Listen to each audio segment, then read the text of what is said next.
1:09. Buenas noches, amigos. Me gustaría empezar este programa escuchando una historia, escuchando a una mujer. Esta noche vamos a adentrarnos en el espinoso asunto de las visiones. Bueno, mientras Iker bebe un poquito de agua, vamos a dar las vías de contacto, donde desde ya hemos puesto una encuesta, el debate de la semana en Milenio 3. La pregunta es: ¿alguna vez has creído tener una alucinación? Muy pronto sabrán por qué hacemos esta pregunta. ¿Creéis haber visto algo extraño?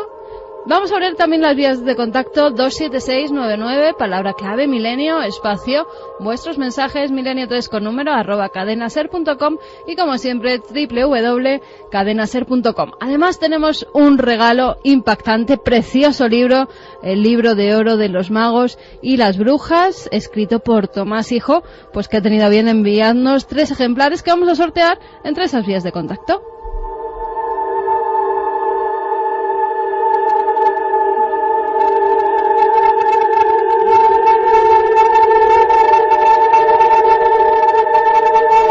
Una y 11 ahora, de verdad que no hay ningún efecto extraño. Sigo con la voz un poco tomada, quizás porque esta historia no debe contarse, no lo sé, ya me quedo un poco inquieto, sinceramente, amigos. Nunca me ha ocurrido y es una simple casualidad. Quizá por la impresión que uno lleva dentro, sinceramente. Y la impresión es viva y es auténtica. Hemos podido hablar con una mujer, os lo decía, Alicia, una de tantas mujeres, hombres, que tienen experiencias extrañas. Y experiencias que les persiguen durante toda la vida. Esta misma semana se ha hecho público un estudio que explicaba o intentaba asegurar que las visiones tenían que ver con áreas del cerebro dañadas, epilepsia. Se han explicado grandes visiones de la historia de esa forma. ¿Todo se puede explicar así o no? Yo os pido disculpas, intentaré que mientras estéis escuchando a Alicia mi voz vuelva a la normalidad y no sea esta cosa gutural que tengo ahora. Pero de verdad que merece la pena. Manteníamos la conversación hace un par de horas y justo llegaba este caso a nosotros precisamente planificando esta historia. Vamos a hacerlo con investigadores como siempre y con científicos, porque la ciencia también tendrá que decir algo. Aunque esto es tan crudo, tan real, tan increíble, Alicia ha perdido a su hija, lo hizo hace 5 años. Su hija fue arrollada por el tren. Esto le da una dimensión a la historia tremenda, pero es que antes empezaron las visiones proféticas. Hay gente que sufre todo esto y que no puede contarlo, que nadie les cree. Esta historia de Alicia es también un poco homenaje a todas las personas que tienen estos acontecimientos. Lo asombroso como investigadores es cuando esto se conjunta con otros casos prácticamente iguales, prácticamente idénticos. Vamos a escuchar a Alicia, son apenas 10 minutos, es la mejor entrada para esta noche. Y luego ahondamos en las visiones. Carmen ha hecho ya la primera pregunta. Y el sondeo interesa incluso a los científicos que están aquí con nosotros. ¿Alguna vez habéis tenido una visión, una alucinación compleja? ¿Qué porcentaje dará la encuesta? El 8 de diciembre de 2005, esta madre vio cómo moría su hija.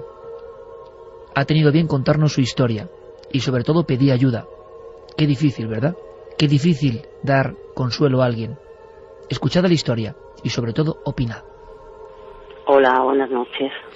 Alicia, todo empieza, tú nos escribías con una visión, con una aparición. Tú tienes 14 años, ¿nos puedes ir contando, por favor? Sí, mira, yo tenía entonces 14 años, ahora tengo 47, o sea que llevo pues 33 años exactos, que desde entonces tengo las visiones. Entonces, mira, esto sucede un día, estábamos jugando pues una panda de chicos, pues bueno, pues a lo normal que se juegan, pues unos se esconden, otros te buscan y así. Entonces nosotros estábamos cerca del cementerio, estaríamos como a unos 6 metros del cementerio de aquí de donde yo vivo, y yo estoy de espaldas a una nave. Entonces yo noto como que hay algo que me hace girar la cabeza. Entonces, bueno, llega un momento en que giro la cabeza y lo que es en la esquina de la nave, pues veo, es que no sé ni cómo definirlo, bueno, veo algo que está suspendido en el aire, no está apoyado en el suelo y tiene mucha altura. claro, para mí era muy alto. Más o menos yo calcularía por las ventanas, después de muchos años que cada vez que paso de día, nunca, desde entonces no he vuelto a pasar de noche, pues más o menos me diría unos 2 metros y algo, y está todo vestido de negro. O sea, es todo negro, no tiene lo que es la fisonomía de un cuerpo humano, y no tiene facciones tampoco en la cara. Lo que sí que veo es que tiene 2 ojos rojos y un sombrero de copa que yo en su día no sabía ni lo que era. ¿Está parado, Alicia? ¿Él no está hace nada? Parado. No, él está parado y nos estaba mirando al grupo de chicos que estábamos ahí. Éramos bastante, yo recuerdo que éramos como unos 10 o 12 podríamos ser. ¿Y todos lo veis al mismo tiempo? No. Yo en ese momento, cuando yo lo veo, pues claro, el susto es ladear el brazo hacia una persona que estaba al lado mío. Entonces él se gira, le ve exactamente igual que yo, y bueno, pues nuestra primera reacción es salir corriendo de allí. Pasa el tiempo, Alicia, y yo no sé si luego hay otras visiones, otras sensaciones, hasta que ocurre pues la desgracia de tu hija. ¿Ocurre algo más o no? Sí, bueno, hasta perder yo a Alicia, yo empiezo a tener visiones. Al principio como que, dejaba que esas visiones avanzaran hasta ver dónde, porque yo cuando las tenía me quedaba parada, y de hecho, bueno, pues recuerdo de estar, por ejemplo, planchando y se me aparecían y llegar a quemar la ropa porque yo me quedaba parada. Entonces, yo las visiones que tengo es como una especie de ring de boxeo, o yo lo denomino una especie de ring de boxeo. Es un cuadrado que tiene como unas cuerdas, y entonces hay gente que yo nunca jamás veo la cara de las personas, y es como que se están matando. Entonces yo al principio pues las empiezo a tener y tampoco, yo tampoco lo asimilaba o quería pensar que era a raíz de ver a este hombre, ¿no? Entonces siempre que me pasan, alguien que yo conozco pues fallece. Y siempre a raíz, la primera observación, esto es muy importante, siempre es la de la primera figura jugando con los niños junto al cementerio. Antes de eso nada, eso parece que inicia las visiones. Sí, yo antes de ver a este hombre jamás, nunca. Yo todo esto me sucede a raíz de verle. Pero no ha habido ninguna otra visión tan clara, digamos, no que ocurre dentro del cerebro, sino tan exterior como la de esta figura negra. ¿No ha vuelto a pasar? No. Yo no he vuelto a ver a nadie, ni he vuelto a nada parecido ni semejante. Parece que hay unas visiones todavía más intensas. Nos has hablado de unas visiones que te producen desagrado, lógico, ¿no? Es como gente matándose, algo muy violento. Esas vienen y se van, es decir, esas no estás tú viendo nada con los ojos, sino que es como una sensación, una premonición. Es algo que es tan difícil. Mira, es como que, es mi mente, es mi mente que pasa una y otra vez. Ahora es como cuando tú cierras los ojos, el recuerdo de una película, que tienes esas imágenes y las tienes ahí, entonces. Pero hay algo que cambia, Alicia, ¿no? Hay un momento en que, antes de que ocurriese la desgracia de tu hija, cambian las visiones, ¿no? Tú, por lo que nos has escrito, tenías una visión como de una pierna o algo, ¿no? Sí. Yo antes del accidente de Alicia, que además, bueno, pues salió en la prensa, Alicia tuvo un accidente de tren, el tren la succionó y bueno, la rompió los vasos femorales, no la amputó la pierna, pero la llegó a faltar muy poco y no la pudieron salvar. Entonces yo llevaba mucho tiempo, esas visiones las he tenido como 3 meses seguidos, día tras día, y entonces yo en cuanto lo notaba, pues siempre recurro a lo mismo. Si estoy sola en casa, pues es o poner la radio, o poner la tele, aparte de no soportar oír el ruido del tren cuando pasa, que encima le tengo aquí a lo de mi casa, pues él no quiere que se avanzara, y veía siempre una pierna destrozada. Era la pierna completamente destrozada. Y es horroroso, de verdad. Como he dicho al principio, Alicia, tú te conviertes en una persona que lucha para que no pase esto a otras personas. Yo creo que eso es muy muy importante, ¿no? Pero claro, el dolor y la tragedia pues la llevas ahí. Porque ¿qué le pasó a tu hija exactamente, si se puede contar, Alicia? Es decir, ¿fue un accidente, el tren...? Sí, Alicia fue un accidente. Pues nada, mira, no se le ocurrió otra cosa que ir con unas amigas a grabar el paso del tren a las vías.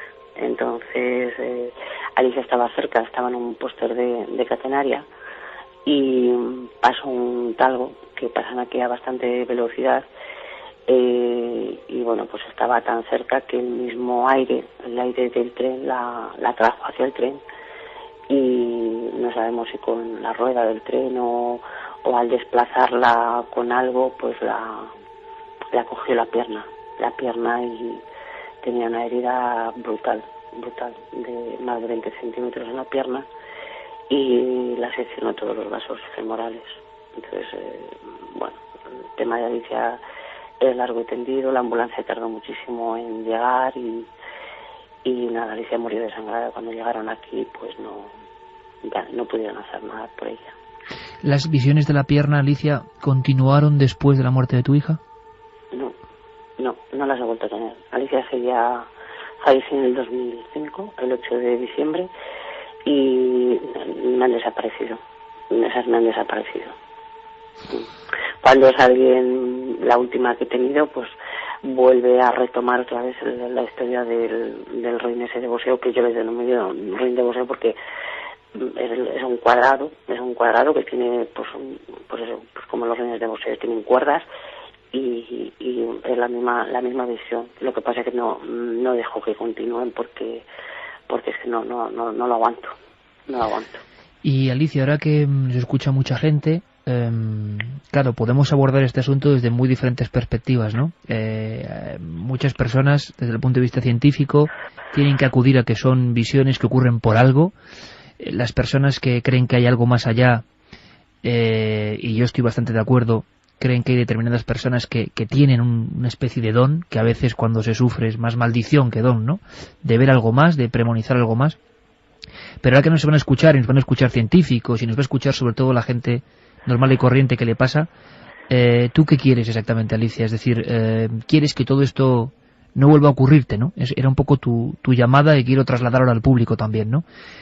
¿Qué forma hay de que esto se pase, no? Sí, yo no lo considero un don, o sea, para nada. Lo considero más bien un karma, una desgracia, tener esto, porque no es nada fácil. Si yo conozco gente que ojalá yo supiera, no sé, o que pasaran cosas felices, ¿sabes? Pero es que ese no es mi caso. Entonces, yo quizá el acudir a vosotros es que esto me desaparezca. Sé que no va a ser fácil. ¿Qué forma puede haber de que eso no vuelva a ocurrir, no? Sí, que esto me desapareciera de una vez por todas, porque de verdad que no es fácil decir. Para mí sería un comienzo de pues eso, de quitarme este miedo que tengo. Es que vivo con miedo. O sea, yo el día que no sé, te cuento un detalle, mismamente yo el tender por la ropa por la noche, pues no lo hago porque es que tengo la sensación de que voy a salir a la ventana y es que me lo voy a encontrar. Tienes muy presente la visión aquella, aunque ha pasado tanto tiempo, ¿no? Pues vamos, es que es como que, pues eso, como que le veo ahora. Alicia, pues vamos a intentar que primero hay personas que le ha pasado lo mismo, también saber si ellos han podido superarlo, y por otro lado, yo te invito a que con especialistas, tanto del punto de vista más científico como del punto de vista de lo sensitivo, que a veces el resultado, siendo serio, claro, puede ser muy interesante, pues podamos ver, ¿no? Si podemos darte un poco de alivio, que es difícil en estos casos. Un abrazo muy fuerte, Alicia. Nada, a vosotros y muchísimas gracias. Nunca antes habías estado tan cerca de lo desconocido. Milenio 3. Cadena SER.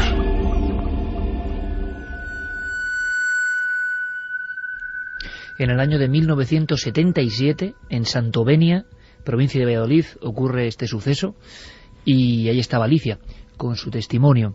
La sorpresa viene cuando, revisando nuestros archivos, comprobamos que hay otros casos, lo vais a escuchar, con la descripción idéntica de esta visión. Santiago Camacho, buenas noches, compañero. Buenas noches, Iker. Javier, buenas noches. Muy buenas noches, Iker. Voy a ver si la voz me da tiempo y fuerzas para acabar estas 3 horas. Si no, estoy bien flanqueado, desde luego, por mis compañeros. Y tenemos con nosotros, y como siempre es un honor, a Manuel Martín Loeches, director del área de neurociencia cognitiva, Instituto Carlos III, perteneciente a la Complutense. Esta vez lo he dicho bien, ¿verdad, sí, Manuel? Gracias por estar aquí, como siempre, para ilustrarnos. Gracias a ti por haberme invitado. ¿Cuál puede ser para un científico la primera reacción ante esto, ¿no? Primero esa descripción tan absurda, compartida con otros niños al parecer, y que luego se repite constantemente y llega a atormentar la vida de una persona. Hay una visión inicial que ella ve fuera de su mente, que está ahí, y luego lo que ocurre con la desgracia, ¿no? ¿Qué son estas visiones?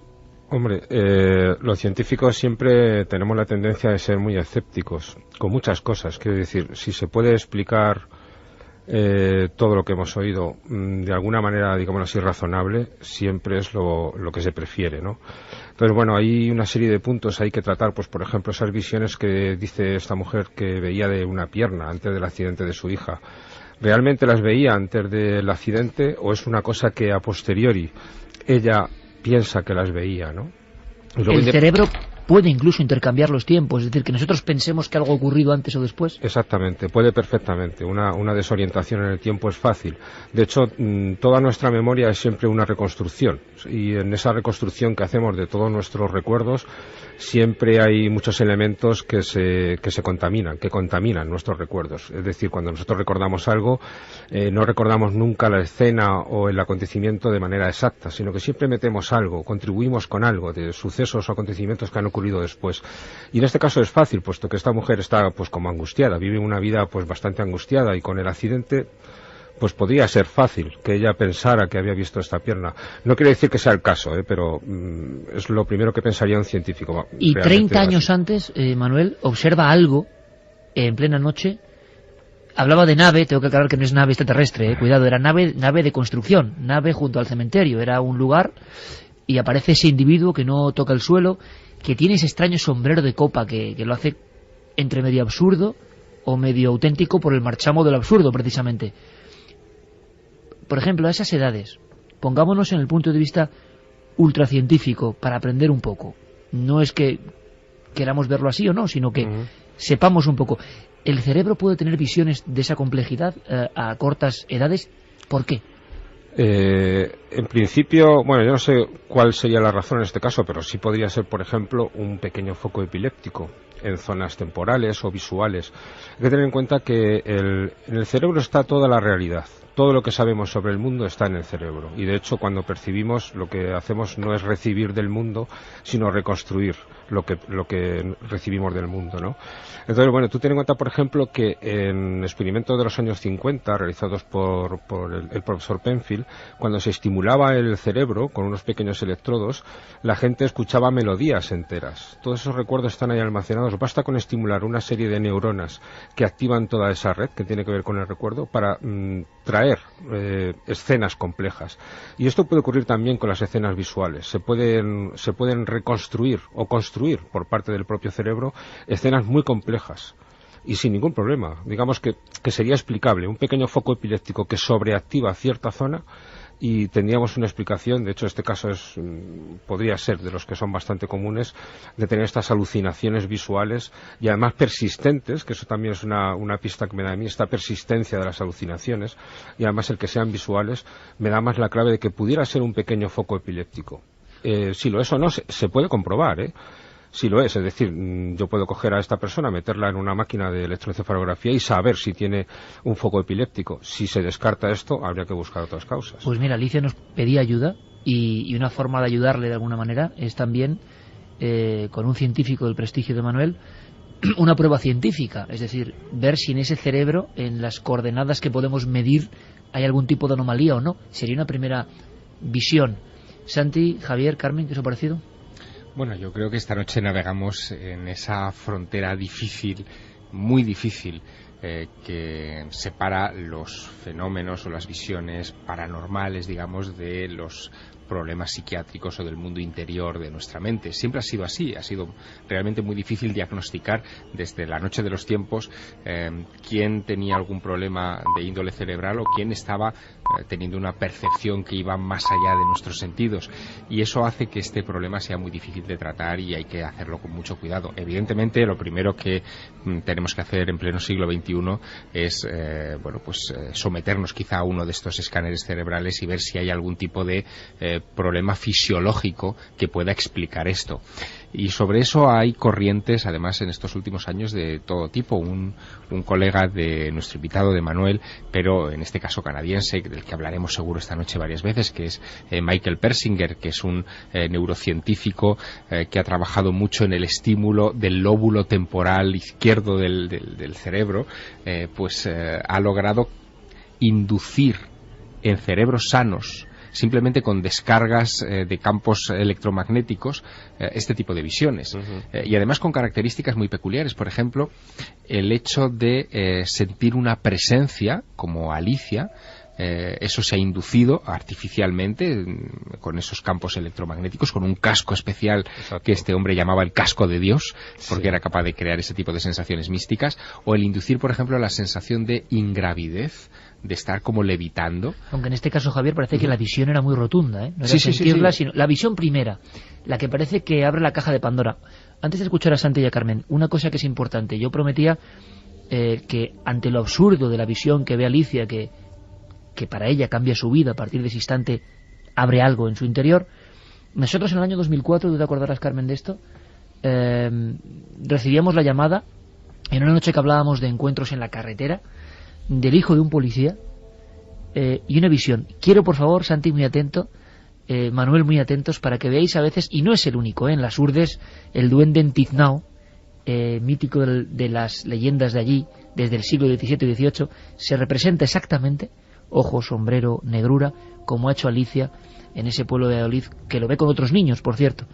Y hay que decir que uno de los niños, la familia le pidió, por favor, que no comentase nada, que es que solo puedes ganarte problemas, ¿no? Pero había más testigos, claro, 2 más. Claro, pero aquí estamos hablando de cosas que quizá hay que separar. Es decir, una cosa es una visión de una persona, y en cuestiones como el duende en Tiznao estamos hablando de visiones de colectivos de personas. Y aquí, en el primer caso, claro, de Alicia también hay más niños, ¿no? Hay gente que lo está viendo, pero que luego callan, tienen miedo. Escuchad, por favor, porque después de haber asistido, ¿no?, a esta visión de Alicia y su drama, y ojalá podamos ayudarla en representación de mucha gente que le pasa, ¿no?, y que no sabe dónde acudir. Esto ocurrió en el 2004. Escuchad, porque no hay que añadir más palabras. Ella, como cada día, iba a trabajar al Hospital Virgen del Puerto, en Plasencia, y una noche viniendo, una noche fría y lluviosa, pasando el pueblo de Mirabel, llegando a esa curva, pues vio lo que le pareció un hombre todo vestido de negro y con un sombrero también, y parado mirando fijamente hacia la carretera, justo en el arcén, y mirándola a ella fijamente. Y bueno, esto volvió a ocurrir otra vez al día siguiente, y al siguiente día otra vez. Lo que pasa que ella llegó a casa muy asustada al tercer día, que estaba llorando, angustiada, con mucho miedo, que ya la había visto más veces, allí lloviendo y ahí parados, mirando. Y nada, cogió a mi padre, que es policía, y fueron otra vez al sitio, pero allí no había nada, no había nadie ni nada. También me dijo que tenía unos ojos grandes y que estaba allí quieto, lloviendo, un frío que hacía, y que la miraba, al pasar la miraba, y claro, pues ella muy asustada y eso, y muy preocupada. Y aquel día pues llegó, dijo eso, y cogieron el coche corriendo y fueron al sitio, pero nada, no había nada. Preguntaron por el pueblo, que si alguien conocía, le contaron cómo era más o menos, pero nadie sabía nada. Y la casualidad es que justo 2 días antes de verlo, se había suicidado una persona que se había tirado desde lo alto de las ruinas del castillo. Santi.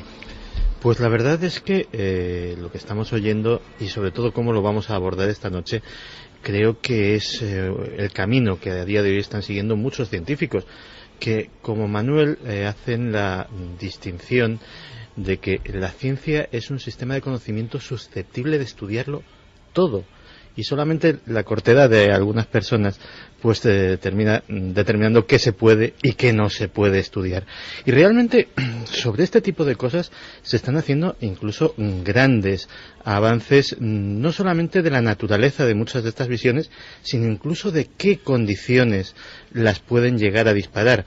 En 1998, un científico de la Universidad de Coventry, Vic Tandy, estaba tranquilamente trabajando en su laboratorio cuando tuvo una sensación extraña.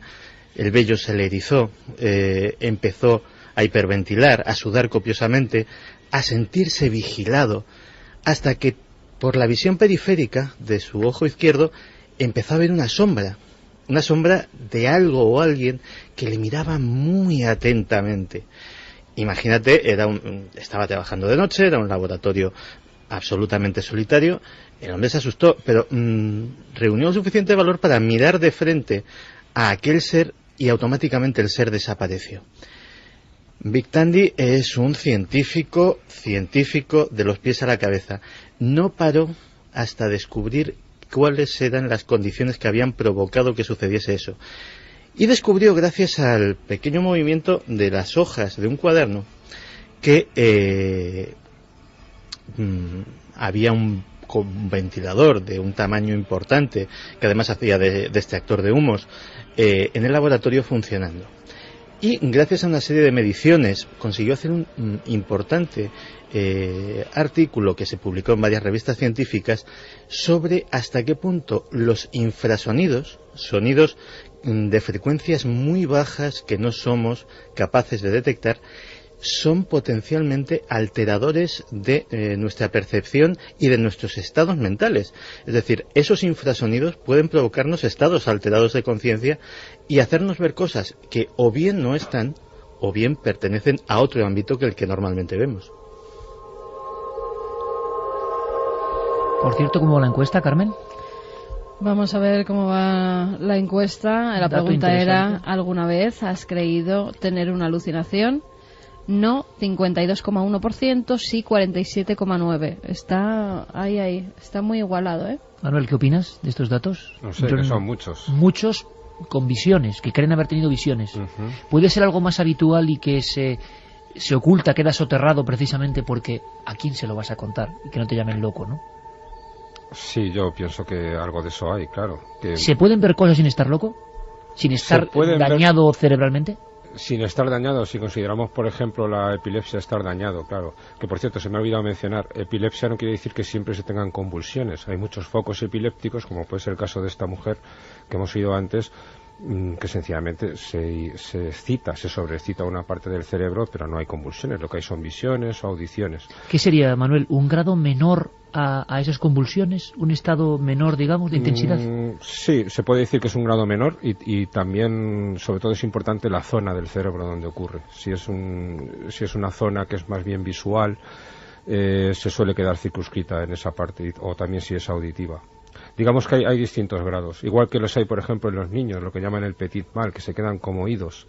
Y eso es un ataque epiléptico, se quedan como... Y de hecho es una de las cosas que hay que descartar antes de pensar en otra sintomatología, ¿no? Es decir, que lo que es la epilepsia, digamos, lo que lo define es como que hay una sobreexcitación de cierta parte del cerebro focal, además, lo que es un foco pequeño, y eso puede causar muchos síntomas. Cuando es muy exagerado, va de un lado a otro del cerebro, es cuando causa las convulsiones. ¿Y habría alguna explicación, que es lo que la mayoría del público, imagino, de nuestros oyentes, estés preguntando ahora mismo, para que personas tan diferentes en momentos clave y como algo exterior a ellos vean la misma figura prácticamente, o el mismo arquetipo, como diría Jung, o el mismo elemento, esa oscuridad? ¿Eso qué es?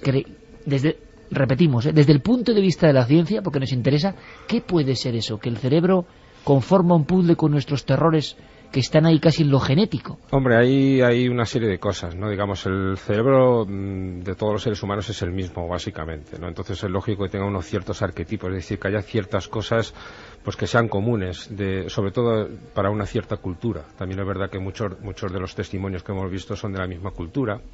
y pueden ser, pues yo que sé, retazos de la infancia o de cosas que hayan oído. Por ejemplo, lo más seguro es que en niños que vivan en, yo que sé, en tribus salvajes, salvajes no es un término correcto, pues quizá alucinen más con animales, sus miedos sean más los animales o los lobos en otros sitios. Hay ciertos arquetipos, pero que también están muy influidos por la cultura. Entonces, lo de un personaje vestido de negro con unos ojos luminosos y demás, pues ¿por qué no? Es algo que quizás se haya oído bastante en la infancia, pudiera ser una explicación. Un ejemplo de fantasma, de la muerte. Sí, pero es muy absurdo, porque son muchos los testimonios, además, de personas que identifican la misma figura, un personaje vestido de negro con el sombrero de copa. A veces lleva un maletín, a veces no lleva maletín. La mayoría de las ocasiones suelen ser encuentros en la carretera, sí. Encuentros que en el arcén, al pasar con el coche, parece que ven esa figura que está parada y que los observa, pero siempre con la misma tipología. No ven el rostro, no ven las manos, no ven los pies. No pisan el suelo. Hay otra cosa que es inexplicable también y que deberíamos también poner sobre la mesa, y es que muchas de estas apariciones, al menos las que estamos comentando aquí esta noche, y sobre todo la de Alicia, que lo ha dejado muy claro, traen presagios de muerte. Es decir, hay como un componente premonitorio, es decir, Alicia ve algo y inmediatamente sucede una desgracia a alguien cercano, ella lo ha comentado en ese sentido, y eso sí que es en principio inexplicable. Es como si el cerebro percibiera de alguna manera la existencia de la muerte, ¿no? Y claro, esto es un asunto muy controvertido al que la ciencia desde luego no ha podido encontrar. Aunque eso es un poco como he dicho antes, habría que ver si realmente la visión de la pierna, que es la premonitoria, la tenía antes, si hubiera algún testimonio por escrito de ello, alguna constancia de antes de haber ocurrido el accidente. Sería un buen elemento, ¿no? Sería un elemento crucial, digamos, porque a posteriori siempre es muy difícil. El testimonio de Alicia es 3 meses antes de que su hija, de esa forma tan terrible como ha contado, ¿no?, se desangre en la vía del tren, pues ella observa la pierna, y además es la pierna. Lo que dice Manuel, yo creo que también tiene pues todo el sentido del mundo, ¿no? Bueno, saber si eso en qué... Claro, tenemos las apariciones, por ejemplo, de Point Pleasant en los Estados Unidos, del Mothman, ¿no?, del hombre polilla, que entraría dentro de esta categoría de apariciones. Sí, pero que el dibujo es casi lo mismo, prácticamente. Que el dibujo es casi lo mismo, y sí que es premonitorio de una desgracia, que es el hundimiento del puente de Point Pleasant en la noche de Navidad, donde mueren tantas personas. Y no solo eso, Javier, sino que en España tú y yo hemos... Y esto salió en la prensa, es decir, que hemos tuvo una entrevistado constancia, a personas que luego, después de estas visiones, esto sí que es extraño, ¿no? Y yo creo que Javier y yo lo hemos recordado en alguna ocasión. Tú en la provincia de Guadalajara, en la zona de Yebra, y yo en la zona de Las Urdes, Vegas de Coria, personas que observan prácticamente lo mismo y que luego tienen un arrebato tremendo criminal y acaban con la vida de su hermano, en el caso de Vegas de Coria, y en el de Yebra no recuerdo bien a quién era, quizá también un hermano, a un familiar. Claro, la gran pregunta es, ¿lo que vieron les motivó a ello? ¿O ya residía en su cerebro algún tipo de dolencia que luego estalló, ¿no? Es un debate tremendo. Pero últimamente, sobre todo a raíz de los hallazgos médicos, de las visiones de un hombre muy célebre, como fue Chopin, pues se ha hablado del lóbulo temporal de nuevo. Ese término, yo creo que también tan fantástico para los que no sabemos del cerebro, donde parece que se guardan muchas cosas, ¿no? Investigadores, ahora conoceremos un poco más, como Persinger, que lo estimularon para ver qué ocurría. Cuando vamos a alguna definición concreta de lo que puede pasar cuando se estimula o se daña el lóbulo temporal, nos encontramos con cosas como estas. Los lóbulos temporales procesan los hechos inmediatos en memoria reciente y memoria remota. Hacen que puedan ser interpretados los sonidos y las imágenes, almacenan los hechos en forma de memoria y evocan los ya memorizados, y generan las vías emocionales. Una lesión en el lóbulo temporal derecho tiende a afectar a la memoria de los sonidos y de las formas. Una lesión en el lóbulo temporal izquierdo interfiere de manera drástica con la comprensión del lenguaje, y es típico que impida que la persona se exprese a través del mismo. Las personas con una lesión en el lóbulo temporal derecho no dominante pueden experimentar cambios de personalidad, como pérdida de sentido del humor, un grado inusual de religiosidad, obsesiones y pérdida de la libido. ¿Dónde está, Manuel, el lóbulo temporal? Para que todo el mundo lo localicemos en nuestro propio cráneo, ¿no? El lóbulo temporal se encuentra, digamos, detrás de nuestros oídos, un poco por encima de ellos, ¿no? En los dos lados. Tenemos 2 lóbulos temporales, como tenemos 2 de cada lóbulo. Y es una pieza muy importante de nuestro cerebro, igual que hasta hace poco se pensaba que era el lóbulo frontal lo que nos hacía más humanos, lo que nos hacía más especiales. El lóbulo temporal se está viendo últimamente que tiene muchísima importancia. Contiene dentro de él dos piezas muy importantes de nuestro cerebro, una que es el hipocampo y otra que es la amígdala. El hipocampo es una especie de apéndice, como el hipocampo significa caballo de mar en latín. Entonces tiene una especie de forma de caballito de mar, y la amígdala es almendra en latín, entonces es como una pequeñita almendra que también tenemos delante del hipocampo. Los dos son partes del sistema límbico, son partes del sistema de las emociones del cerebro. Digamos, toda percepción que nos llega al cerebro se le da calor, se le da sentido emocional gracias a la amígdala y al hipocampo. Y además el hipocampo es el que se encarga de memorizar toda la información, de estar repasando, sin que seamos conscientes de ello, durante meses, días, meses e incluso años, todo aquello que vamos a memorizar. El hipocampo tiene esa función tan importante. ¿Y por qué se culpa esta parte del cerebro, por ejemplo, de las visiones, de los aparecidos, de los fantasmas, de las luces incluso que transforman la vida? Se ha hablado de San Pablo y de muchísimos personajes importantes de la historia que cambian la historia con apariciones. ¿Por qué en el lóbulo temporal? El lóbulo temporal, además de estas dos piezas de lo que es el hipocampo y la amígdala, es que contiene en lo que lo rodea, lo que es ya el propio lóbulo visto desde fuera, contiene toda la información visual compleja. Es decir, lo que sabemos para identificar a las personas. Es decir, yo la cara tuya, por ejemplo, la tengo en mi lóbulo temporal y te reconozco porque activo esa parte.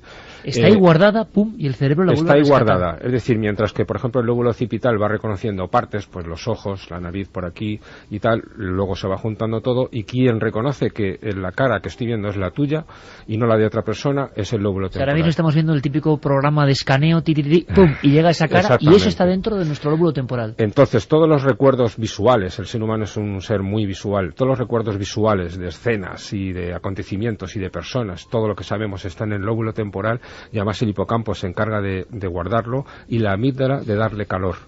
Entonces está ahí lo más importante. Bueno, y cualquier alteración de eso, ¿perdón? Cualquier alteración de esa zona genera cosas. Genera muchas cosas.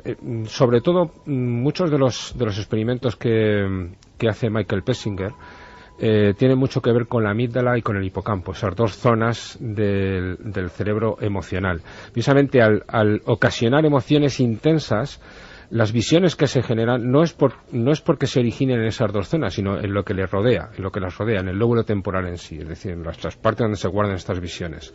Entonces se generan emociones intensas y con ellas las visiones que las acompañan. Visiones que han cambiado la historia. Chopin es el último caso, el último expediente X. Carmen ha hablado con un doctor que ha puesto una teoría sobre la mesa y ha tenido un eco mundial en estos días. Hemos podido hablar con él y se lo agradecemos. ¿Pero qué contaba Chopin? Pues contaba cosas, apariciones, en Mallorca, por ejemplo, como estas. Una extraña aventura me ocurrió mientras yo estaba tocando mi sonata bemol para algunos amigos. Yo había tocado el scherzo allegro más o menos bien y estaba a punto de tocar el de marzo, cuando, de repente, vi salir de mi piano esas malditas criaturas que se me habían aparecido en una noche lúgubre en la Cartuja. Tuve que dejar por un tiempo la música para recuperarme.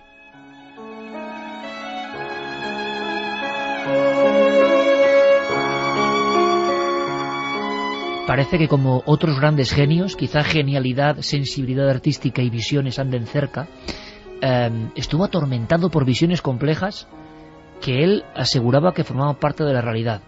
Esta semana Chopin, Carmen, ha sido noticia médica. Noticia médica porque Manuel Vázquez Caruncho, que es médico en el complejo hospitalario Xeralcalde de Lugo, es un melómano, así nos lo contaba, y nos decía que empezó a interesarse por la biografía de este gran compositor. Y entonces se dio cuenta de que había cosas extrañas en esas visiones, cosas que le llevaron a pensar que sufría una enfermedad. Él nos lo contaba, Iker, si quieres escuchamos por qué tenía esos brotes de alucinaciones. Chopin tenía brotes de alucinaciones que duraban unos pocos minutos, o sea, eran unos brotes paroxísticos, y que estaba totalmente desconectado de la realidad cuando los tenía. Esto es bastante típico de un cuadro convulsivo. y por los síntomas que padecía, la localización, bueno, que más apunta a ellos sería el lóbulo temporal. Hemos puesto antes un fragmento de una visión que le atormentaba continuamente, pero ¿qué visiones solía tener?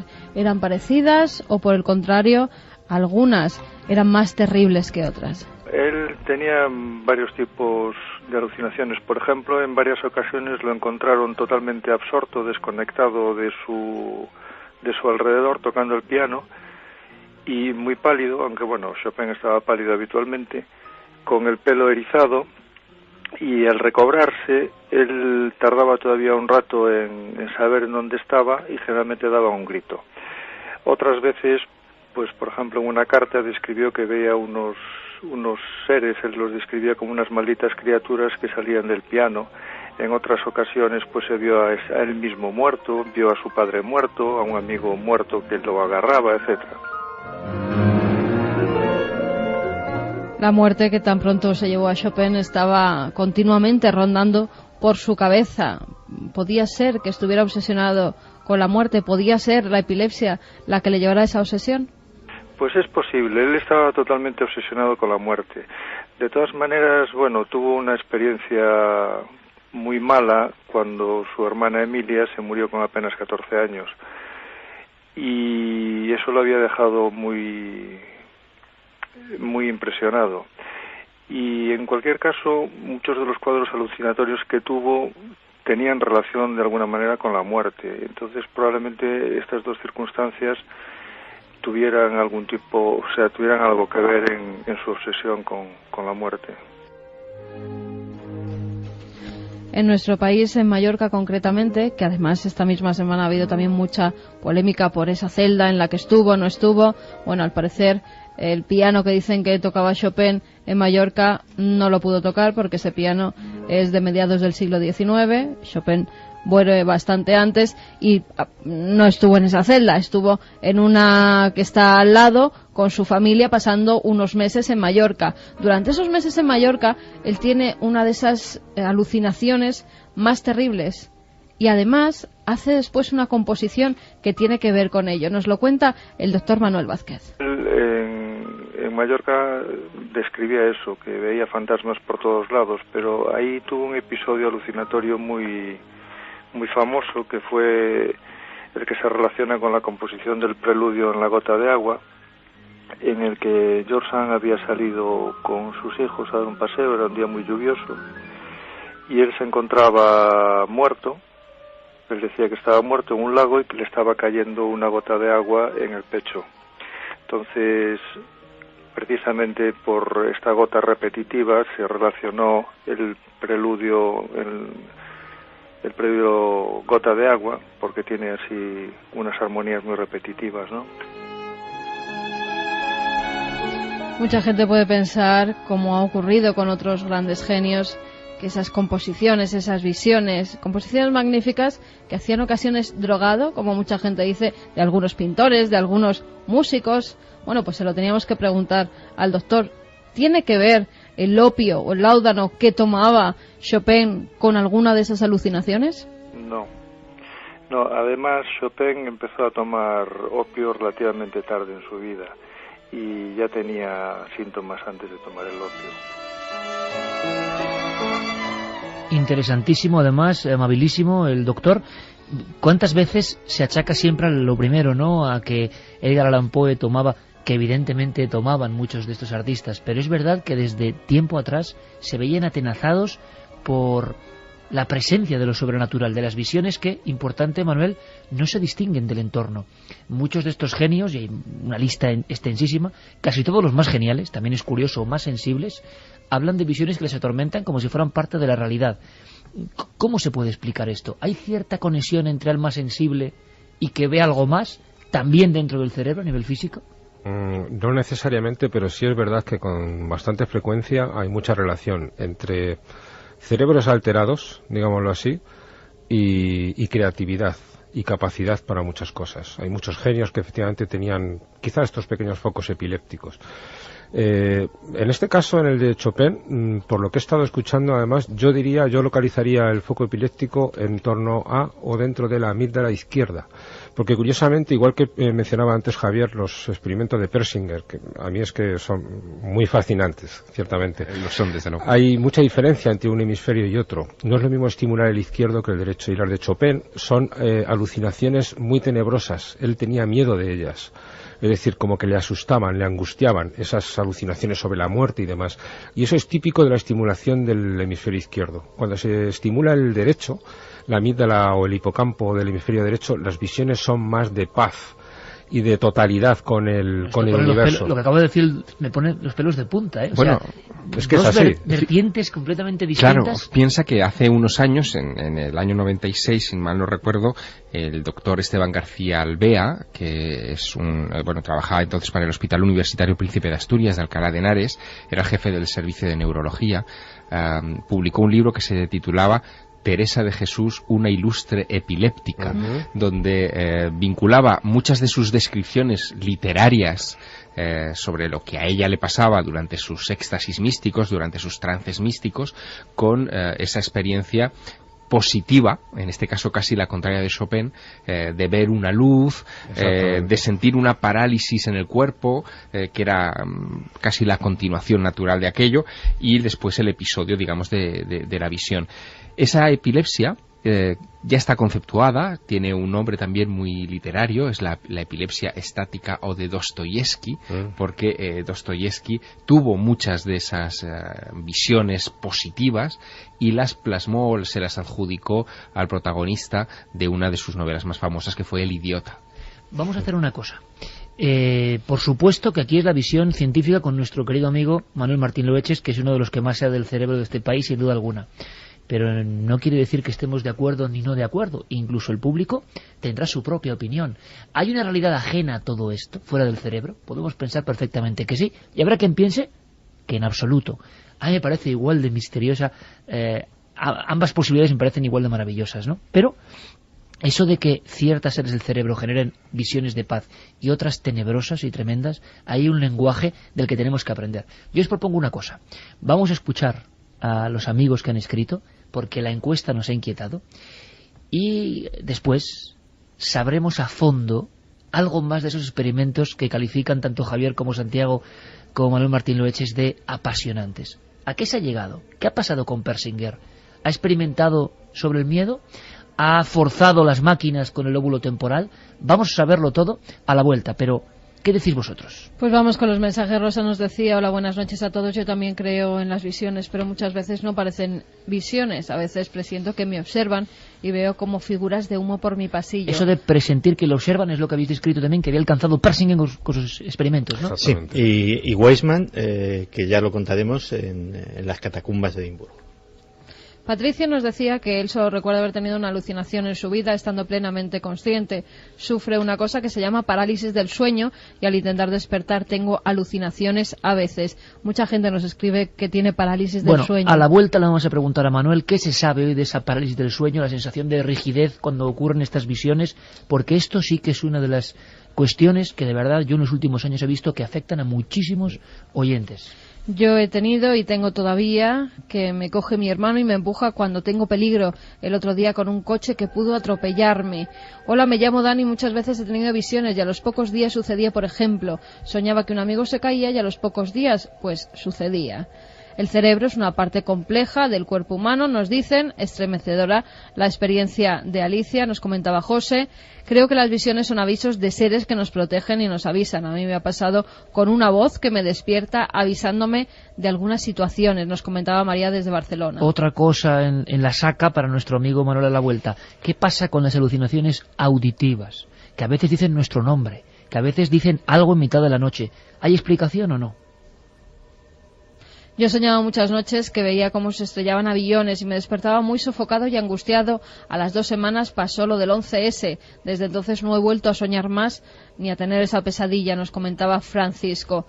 La parálisis del sueño tiene una explicación científica. Lo curioso es que en ese estado los afectados tienden a ver visiones similares. ¿Compartimos una imaginación colectiva?, se pregunta Alexis. María dice, creo que alguien nos avisa desde el futuro sobre ciertos acontecimientos. La cuestión del tiempo no está aún bien estudiada. Martín, yo tuve una visión de un niño que me dio auténtico pavor, aunque creo que él me estaba pidiendo ayuda. Kete nos dice, hace años de un volantazo al entrar en una curva, no sé por qué lo hice, pero eso me salvó la vida. El coche que venía por la otra vía se pasó a mi carril cuando llegué a su altura. Como siempre, cuando hacemos estas noches del cerebro, ya clásicas, noches del cerebro y del misterio, dentro o fuera del cerebro, eso quizá nunca lo sepamos, hay un eco impresionante, porque la gente rompe el sello del hermetismo y cuenta sus experiencias. A la vuelta, esos experimentos científicos, a dónde están llegando, esas alucinaciones, la parálisis del sueño, y también viajaremos al monte del fin del mundo. Y no solo eso, en la tercera hora hay algo muy especial, se llama Alerta OVNI, lo vais a entender en la tercera hora. Decía un mensaje en esa plataforma que es Twitter, donde la gente, bueno, resume perfectamente, ¿no? Son tituladores. ¿Qué decía Javier Sierra, un mensaje? Bueno, venía a decir, porque ahora no lo tengo delante, que Iker empieza tosiendo en Milenio 3, se queda sin voz, esto es el fin del mundo. Ojalá se equivoque, pero qué habilidad tiene la gente a veces para bien, ¿no? Para definir situaciones. Casi parecía eso, que yo estaba teniendo una alucinación, un episodio que creo que nunca he tenido realmente, ¿no? Y mira que hemos estado en lugares, pero debe ser muy angustioso, hablando completamente en serio, debe ser angustioso encontrarse con algo que uno no desgarra de la realidad, que está ahí, que pertenece a ella. Y estábamos debatiendo, Manuel Martín Loeches, director del área de neurociencia cognitiva del Instituto Carlos III, perteneciente a la Universidad Complutense de Madrid, una de nuestras máximas autoridades, autor de libros como El cerebro del Homo sapiens, la mente del Homo sapiens, clásico y además que sigo recomendando, aunque ya es muy difícil de encontrar, por desgracia, el mundo de los libros es así, pero para hacernos una idea de básica, para los que no sabemos de casi nada como yo, pero nos interesa casi todo, de cómo es el cerebro, cómo se ha ido formando, cómo ha evolucionado y qué sorpresas nos puede dar. Es increíble el arsenal de visiones, Carmen, que hemos ido recibiendo, tan gráficas, tan distintas. Y Manuel me decía, lo que es extraño, permíteme esta confidencia, Manuel, es esas figuras que se repiten constantemente. Es decir, que haya visiones está muy bien, pero que se repitan las figuras como si fueran calcos, ¿cómo podríamos explicar ahí? Hay como diría Jung, un archivo acásico, algo genético, claro, ¿dónde está lo genético y lo mental, no? Que guarda los miedos primitivos y que se representan en diferentes entornos, acudimos a ellos, abrimos esa puerta, porque es difícil.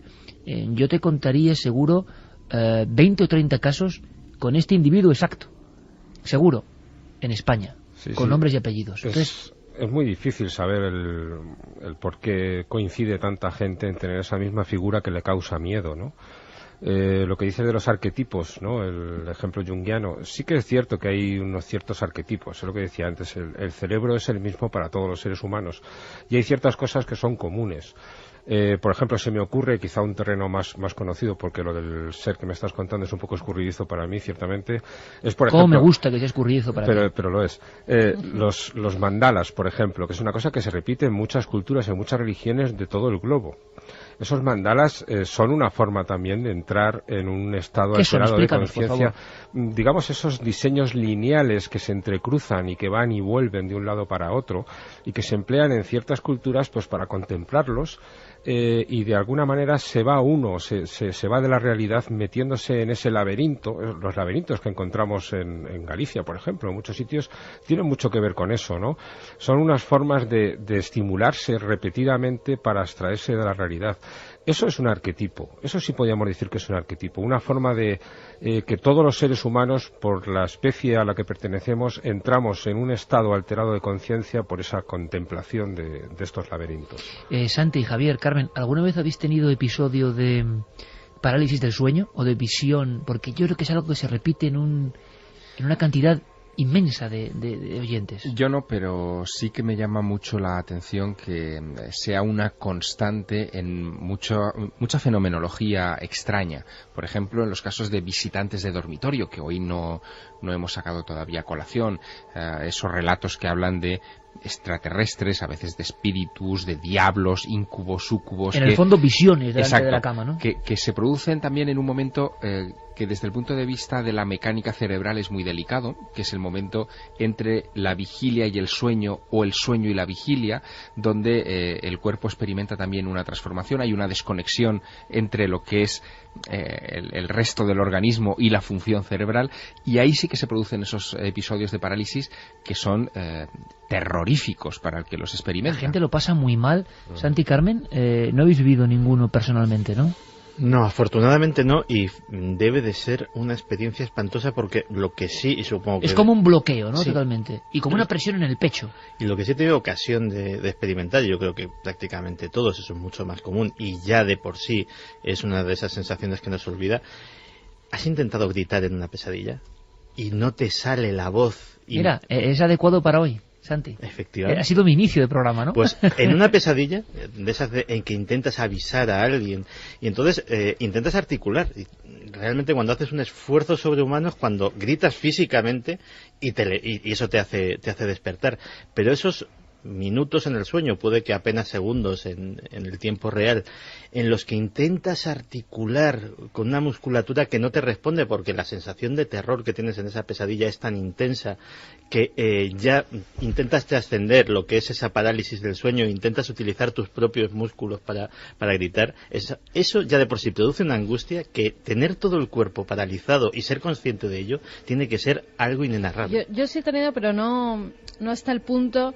Yo era consciente de que estaba despierta, que mi cuerpo no me respondía, pero que no me pasaba nada. Tal vez porque sé de qué va la parálisis del sueño. Porque, ¿cuáles serían los códigos exactos? Lo que repite todo el público. Yo sé que abría los ojos y que intentaba mover la mano o el pie, porque había oído a alguno de los perros.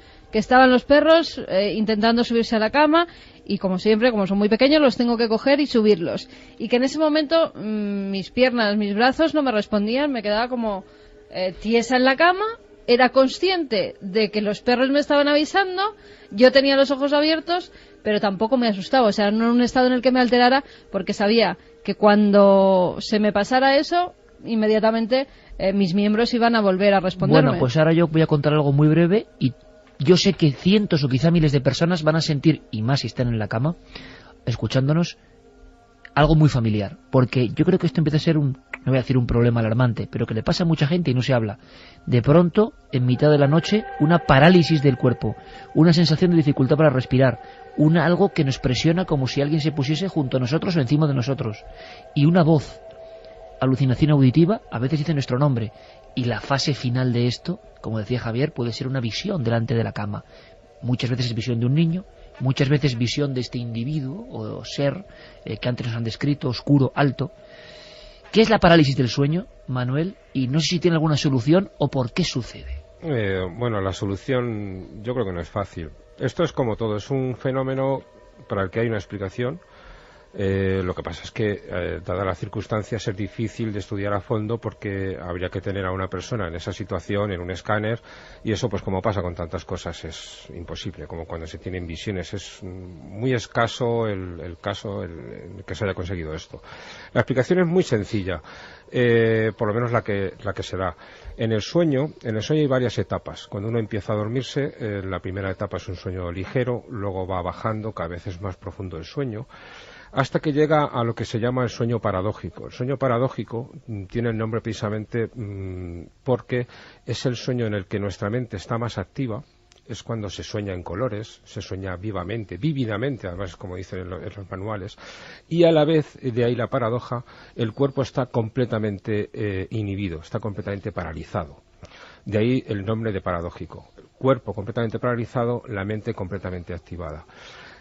Cuando se sale de esta fase REM o sueño paradójico, se llama REM también por los movimientos rápidos de los ojos, Rapid Eye Movements, porque curiosamente cuando soñamos los ojos van de un lado para otro como locos totalmente. Pues cuando se sale de esta fase, a veces hay algún fallo en el sistema nervioso por el cual la parálisis del cuerpo no se termina de quitar, pero va uno volviendo a otras fases de sueño más ligero. Y entonces es en esa fase en la que uno está despierto o medio despierto, pero el cuerpo todavía no ha salido de la parálisis, cuando se explican estas parálisis del sueño, cuando uno está consciente pero paralizado. Ver a un individuo a los pies de nuestra propia cama, que nos observa, es como que, científicamente me refiero, que los fragmentos del último sueño se hubiesen quedado ahí como si fueran diapositivas interseccionando la propia realidad. Claro, tú llegas a ver tu entorno de tu habitación, pero de repente hay algo anómalo ahí enfrente. Hombre, ahí hay que ver, cuando uno sale de una fase REM muy repentinamente, todavía está imbuido de la historia que estaba uno reconstruyendo, porque se piensa muchas veces que los sueños son reconstrucciones. El cerebro lo que hace es reconstruir continuamente todo aquello que coge o que recoge. Entonces quizá esas reconstrucciones que estaba haciendo durante el sueño todavía están vívidas, están ahí, y las acaba mezclando con la realidad inmediata. Entonces quizá puede ir viendo algunos de los contenidos del sueño según se va despertando.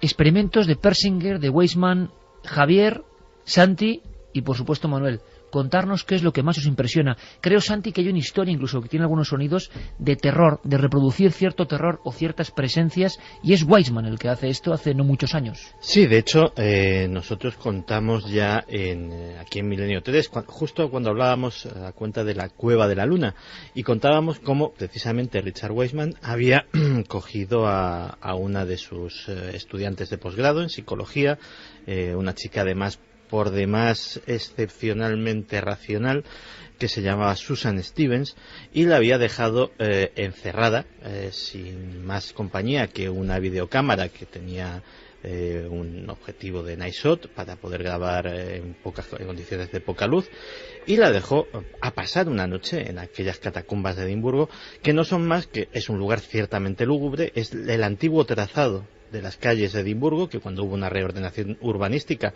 quedó bajo tierra y durante muchos años pues fue refugio de lo peor de la ciudad, desde prostitutas hasta ladrones de cadáveres, y que finalmente pues se ha terminado convirtiendo en una atracción turística. Pues en esa atracción turística ciertamente sobrecogedora se quedó esta chica, y pues como contamos, apenas a los 5 minutos empezaron las primeras alteraciones, y en un par de horas esta chica racional, brillante estudiante de posgrado, etcétera, etcétera, estaba suplicando con lágrimas en los ojos que la dejasen salir. Había llegado a percibir visiones. Había llegado a percibir visiones, respiraciones en su cuello, sonidos que un micrófono de control no captaba. Es decir, estaba monitorizado todo aquello, y ella oía pasos, oía roces, oía susurros que no estaban. Y claro, al doctor Weisman, que es un psicólogo, y casi parapsicólogo, digo casi porque es de una línea muy, muy, muy escéptica, pero es un individuo brillante que, por lo menos en contra de muchos escépticos que tenemos por aquí, pues intenta apoyar sus afirmaciones con experimentos. Pues se le ocurrió hacer un experimento costoso, pero realmente interesante. Y es decir, ¿hasta qué punto el ambiente puede contribuir a alterar la mente para que veamos cosas que de otra forma no veríamos? Y el experimento brillante fue el siguiente: se coge a un grupo de control de X personas que bajan una por una, hacen un trayecto por las catacumbas de Edimburgo con un cuadernito y van comentando sus impresiones. Luego otro grupo completamente diferente se les somete con un sistema de realidad virtual, un casco de visión en 3D, etcétera, etcétera, a una reproducción informática perfectamente fiel hasta el último milímetro de lo que serían esas catacumbas de Edimburgo, y se les hace un tour virtual en 3 dimensiones, también completamente aislados de sonido y sin más imagen que la que le da ese casco de realidad virtual. Y sorprendentemente los testimonios de uno y otro grupo son casi iguales, y desde luego alguien que no lo supiera no podría distinguir los unos de los otros, y ambos pues sienten presencias, sombras que no están en el programa informático y que de repente ven deslizarse por un corredor lejano. Es decir, cómo el ambiente muchas veces contribuye a que nuestra propia mente juegue con nosotros. podemos también decir que algunos de los experimentos, o estar en ese ambiente alejado del ambiente real, nos aproxima a una realidad que existe efectivamente paralela a la nuestra o diferente, y que entonces podemos captar aquello de por qué los casos extraños ocurren en casas por la noche y demás. Y dices, bueno, es que por el día este edificio está lleno de gente haciendo ruidos y transitando, y los guardias de seguridad, por ejemplo, los vigilantes, perciben ese edificio en otro momento, cuando todo tiene su calma. Experimento, Javier, que a ti me está llamando la atención, de Persinger en este caso. Bueno, a mí lo que más me ha llamado la atención es el interés que siempre ha puesto Persinger en cómo los campos electromagnéticos afectan al funcionamiento del cerebro. Se supone que el cerebro es una especie de coraza estanca, o al menos se suponía antes de muchos de estos experimentos, y que no era fácil que, en fin, por ejemplo, ondas electromagnéticas de baja frecuencia, sonidos de baja frecuencia o de muy alta frecuencia pudieran alterar el comportamiento. Incluso, por ejemplo, ondas sísmicas, que esto también es muy interesante y que explicaría por qué antes de un terremoto hay muchas personas que sienten cosas especiales y que tendría que ver precisamente con este tipo de afectaciones de lo invisible que es el espectro electromagnético, pero que está en todas partes.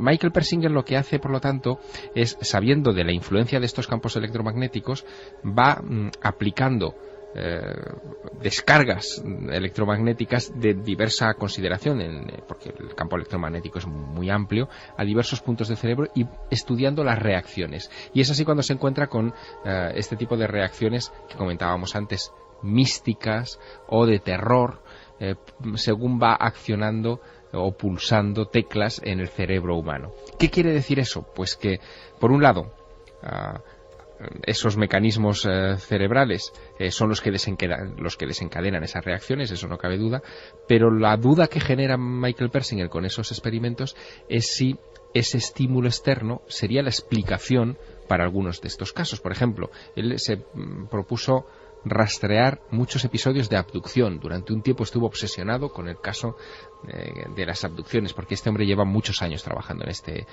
terreno y tiene más de 200 publicaciones científicas sobre este particular.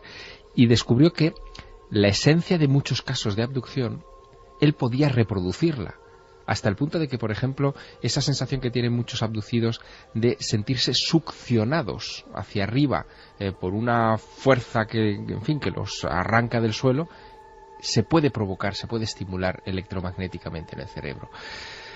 Aquí la clave y el debate está en qué fue antes, el huevo o la gallina, dónde está la realidad en este asunto, si hay un estímulo real que es el que provoca eso, o si todo es mental. Pues está el debate muy abierto, porque lo que es innegable es la cantidad, por ejemplo, de mensajes que están llegando a nuestra central con un rosario tan increíble de visiones que desde luego demuestran que algo hay, que el cerebro es maravilloso y que no demasiado maravilloso para entenderlo incluso desde el punto de vista humano, y que también parece que pasan cosas por lo menos incomprensibles hoy. Porque, Manuel, tú de estos experimentos que has calificado de apasionantes, ¿qué nos contarías gráficamente que te parece un avance interesante?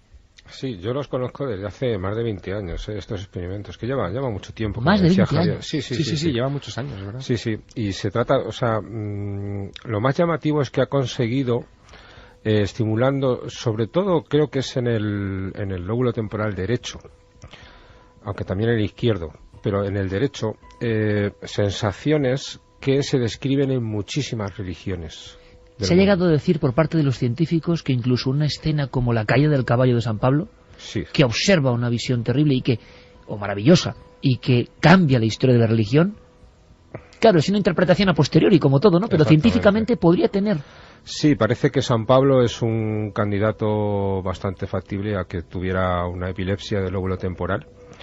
Y no sabría decirte si derecha o izquierda, pero sí que muchos de sus síntomas tienen mucho que ver con eso. Por ejemplo, uno de ellos, que además se aplicaría incluso a Chopin, de alguna manera, es la hipergrafia. Es decir, muchos pacientes con epilepsia del lóbulo temporal tienden a escribir muchas hojas La música de alguna manera se escribe también, y Chopin podía tener algo de esto, pero por ejemplo Santa Teresa, que han mencionado antes, es un buen caso de ellos, y San Pablo también, todas sus epístolas, que son muchísimas, también lo consideran como un síntoma, como un ejemplo de esa hipergrafia de los epilépticos del lóbulo temporal. Que dentro de nuestros temas recuerda mucho a los casos de escritura automática. Estaba pensando exactamente lo mismo. Claro, o sea, de gente que de repente y que no sabe casi, no es consciente de lo que está escribiendo, que creen canalizar una información pues de una entidad superior o lo que sea, y bueno, exactamente, pues y eso luego, tendría que ver por ahí también. Y luego muchas de las visiones que tienen los sujetos de los experimentos de Persinger tienen mucho que ver con la sensación de que todo lo que les rodea y ellos mismos son la misma cosa, como si hubiera una continuidad. Y esto es algo que se describe en muchas religiones, es decir, como que el universo... Fundirse con el universo. Fundirse con Dios. La unidad cósmica. La unidad cósmica, exactamente. Sí. Pues esa sensación se puede ocasionar artificialmente con un campo magnético, que además es fácil de utilizar. Es una técnica, además, cada vez es más asequible y es fácil de aplicar. Se puede hacer sin que realmente... lo digo como ejemplo de que es un producto del cerebro, ¿no? Que no tenemos por qué estar unidos con el universo para que tengamos esa sensación. La podemos provocar, ¿no? Hace ya 24 años el doctor Michael Persinger sembró la polémica mundial con la publicación de un gran libro informe que en realidad estaba dirigido a la comunidad científica, pero que terminó salpicando también a otro tipo de comunidades, especialmente religiosas y filosóficas, que tiene un título que ya es suficientemente elocuente. Se publica en el año 87, Iker, atención, y se titulaba Bases neurofisiológicas de las creencias en Dios. No sin polémica.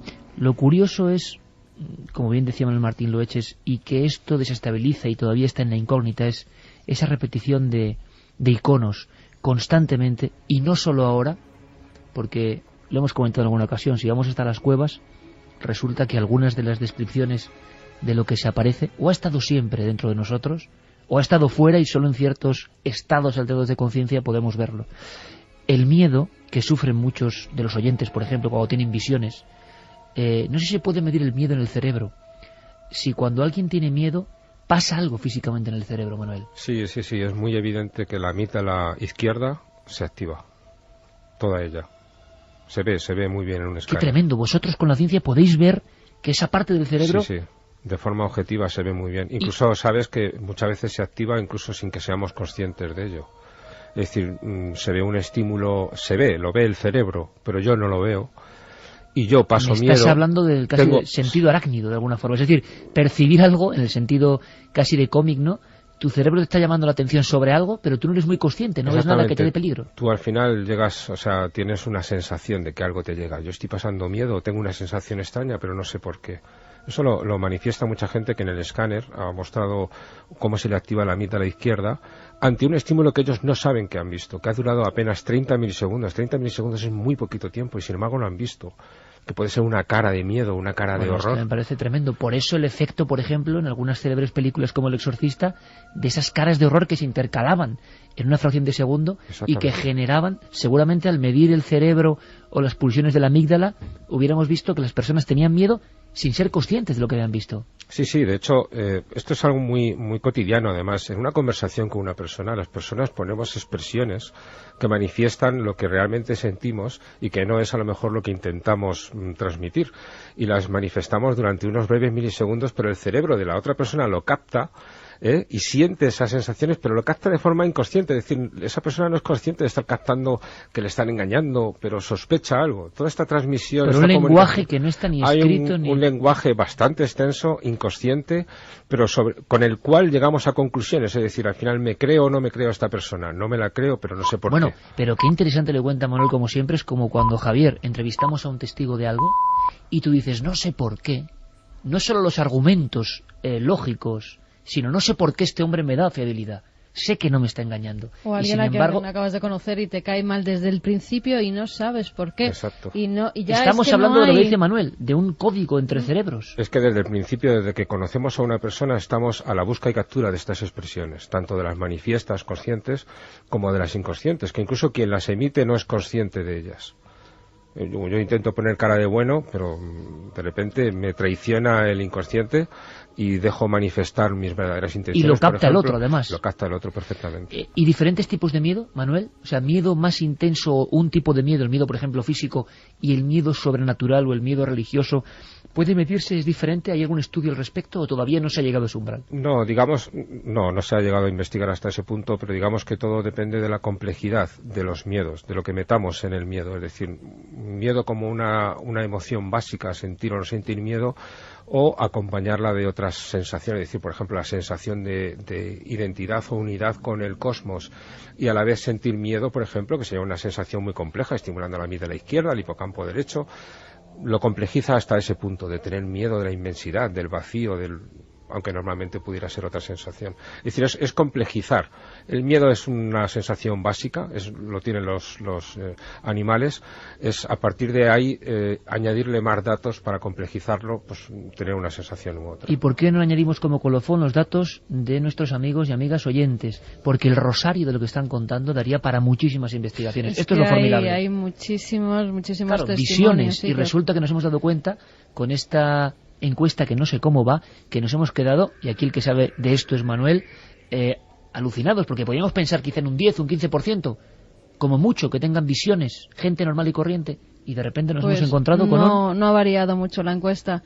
En ikerjimenez.com la pregunta es: ¿alguna vez has creído tener una alucinación? Sí, un 47,5%, y no un 52,5%. O sea, que estas visiones, otra realidad, sea lo que sea esta realidad, que yo no lo sé, es mucho más común de lo que creemos. Vamos a Parece escuchar. ser que sí. Vamos a repetir las vías de contacto. Iker, milenio3 con número @cadenaser.com, 27699, palabra clave milenio, espacio vuestros mensajes, y www.cadenaser.com. Sorteamos 3 ejemplares de Magos y Brujas, un libro precioso, muy ilustrado, de un buen amigo, de Tomás Hijo. Carlos nos decía que tiene diagnosticado síndrome de Gilles de la Tourette.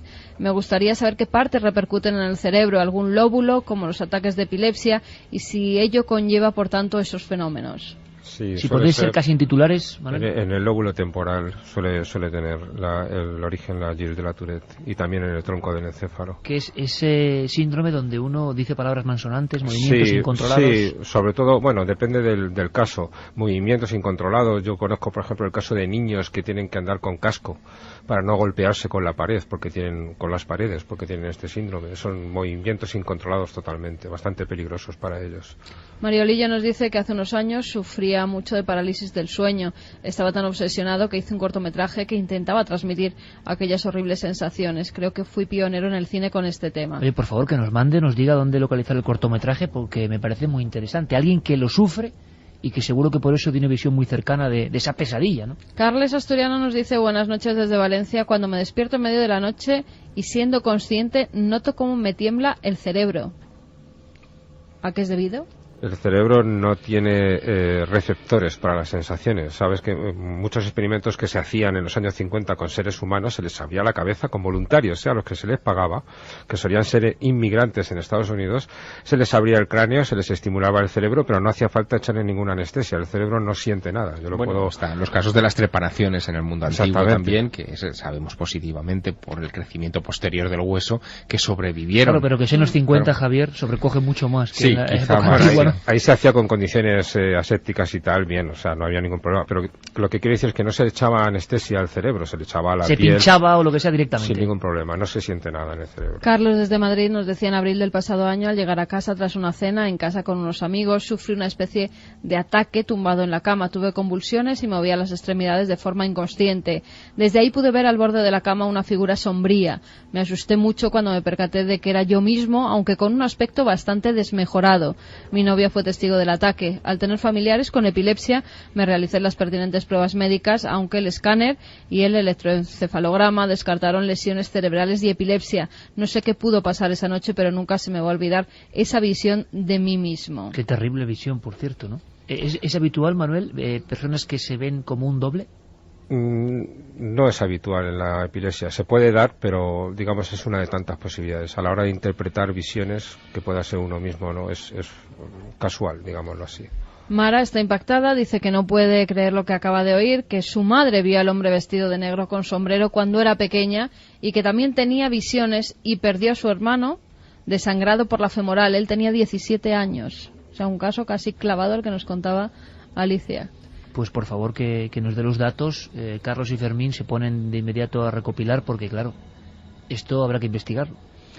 Mariana Noelia nos dice: tengo una niña de 20 meses y a veces se despierta llorando o riendo y me señala la pared y dice: ahí, mami, ahí. ¿Ver algo que nosotros no vemos? Yo creo que de eso hay que hacer un programa, ¿estaréis de acuerdo conmigo? Sí, los niños. Amigos invisibles, visiones de niños, ¿no, Manuel? Sí, o sea, podríamos tener para otra hora y media, ¿no? Pues sí, es bastante común en los niños los sueños de este tipo, sí. Hola, interesante el tema de hoy. Yo sufrí una neuropatía óptica bilateral hace 3 años. Casi me quedé ciego. Aún hoy veo sombras, luces de colores y flashes. No me acostumbro todavía. Me asusto. Nos contaba Andrés desde Plasencia. Luego todo el mundo de los daños realmente en el sistema óptico visual cerebral. Y eso sí provoca quizá visiones y sensaciones más complejas. Cuando hay un daño fuerte. En el caso de la neuropatía óptica, hombre, no es tan complejo. Lo que pasa es que, como ocurre con tantas cosas en el ser humano, lo complejizamos mucho, pues con estos miedos, el que me está pasando. Lo complicamos, quiero decir que no es que no sea complicado, pero que le añadimos muchas cosas, interpretaciones, miedos, terrores. Cuando tenía 11 años, estando yo solo en el salón de mi casa, vi cruzando el salón un hombre todo vestido de negro con capa y sombrero de copa, como lo habéis comentado en el programa de hoy. Nos dicen también: una vez regresando de madrugada a casa después de trabajar, fui viendo por el arcén y en el mismo sentido de la marcha que yo a un hombre trajeado y con una especie de jaula de pájaros o algo parecido en una de sus manos. O sea, que hay un arquetipo clarísimo, o por lo menos en este país, habría que investigar en otros, una figura que se representa en nuestros miedos. Esté dentro o fuera. Yo hablaba de 30 casos, pero es que esta noche están saliendo otros tantos, ¿no? Nos dice también Antonio Manuel García: hace unos años iba con el coche, de repente salió de la cuneta un muchacho de unos 20 años sin camiseta y pantalón blanco, todo manchado de sangre. Paré el coche unos metros más adelante y el vehículo que me precedió también paró. Nos bajamos y no había nadie. Miramos y anduvimos y ni rastro de sangre. Pero el hombre del otro coche también lo vio. Era una recta de una carretera nacional de Sevilla. Todo eran campos cosechados y no había nada para esconderse en 2 kilómetros. Tuvimos una alucinación. Como siempre que acude aquí nuestro especialista en el cerebro científico, pero muy abierto a todo evidentemente, y planteamos cosas, se produce un shock, no sé si cerebral, si emocional, en los oyentes, y nos cuentan un montón de cosas que yo lo agradezco. Primero porque hay un material interesante, segundo porque es difícil de contar. Pero la gran clave, como le pasaba a Alicia, es que por lo menos ella recuerda y hay testimonios de otras personas que con ella ven la visión. No es una visión personal. Manuel, el caso sería mucho más complejo, más delicado y más digno de investigación cuando son varias personas, como este último caso, que en una carretera ven a ese chico ensangrentado. Cuando varias personas ven la misma alucinación, o incluso personas que no se conocen podrían llegar a contagiarse, científicamente hablo, esa alucinación. Hombre, el contagio de las alucinaciones parece que es bastante aceptable por la ciencia, es decir, que el ser humano está muy volcado a la realidad exterior, a lo que piensan los demás. Entonces es fácil que nos contagiemos cosas, miedos, terrores, visiones incluso. Es lo que dice la ciencia, ¿no? Otra cosa es que algunos contagios sean más fáciles o menos fáciles de explicar. Quiero decir, por ejemplo, el caso de Alicia, donde pues varios niños veían la misma visión, sí podría ser un caso relativamente fácil de explicar de lo que es un contagio de una visión, ¿no? Pero este caso de los 2 coches que van juntos, pero no van las personas en el mismo coche, es más difícil de explicar, que no quiere decir que sea imposible. Es decir, quién sabe si en un tramo de la carretera no había un búho, vamos a decirlo así, cuyos ojos se vieran brillantes e hiciera parecer algo, y luego en la conversación saliera y llegaran a la misma conclusión, pues era una persona ensangrentada, cuando a lo mejor uno de ellos sobre el terreno, ya digo, pues vio una cosa y el otro lo interpretó como una persona ensangrentada y acabaron pues confluyendo. No lo sé, cada caso es un mundo, digámoslo así, ¿no?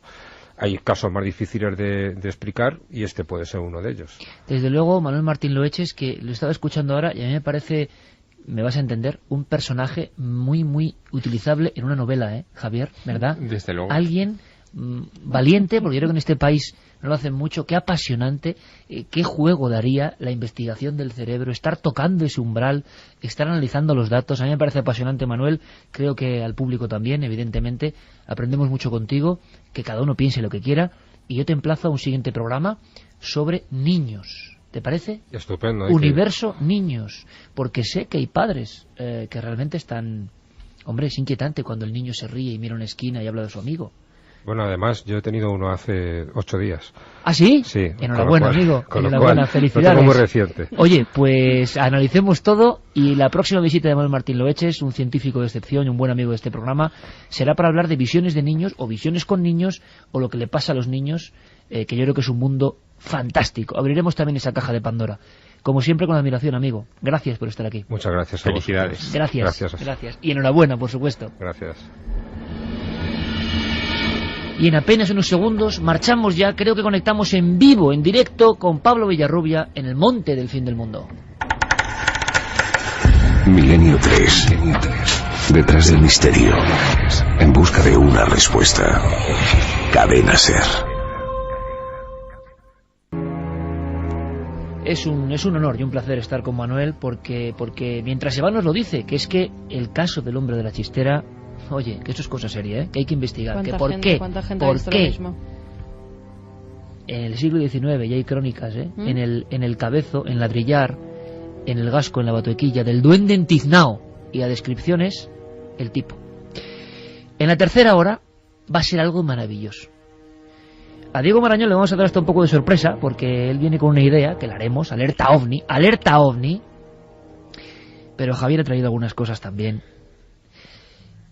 Vamos a diseccionar una alerta ovni casi con cronómetro, la más prodigiosa y la más desconocida. Conoceremos a un gran personaje y lo que pasó en Radio Nueva 1987. Gente de Vinaroz y comarca, muy atentos, por favor. Se está hablando mucho del monte Bugarach, el monte del fin del mundo. Personas que están allí vendiéndolo todo porque creen que en el 2012 ocurre algo.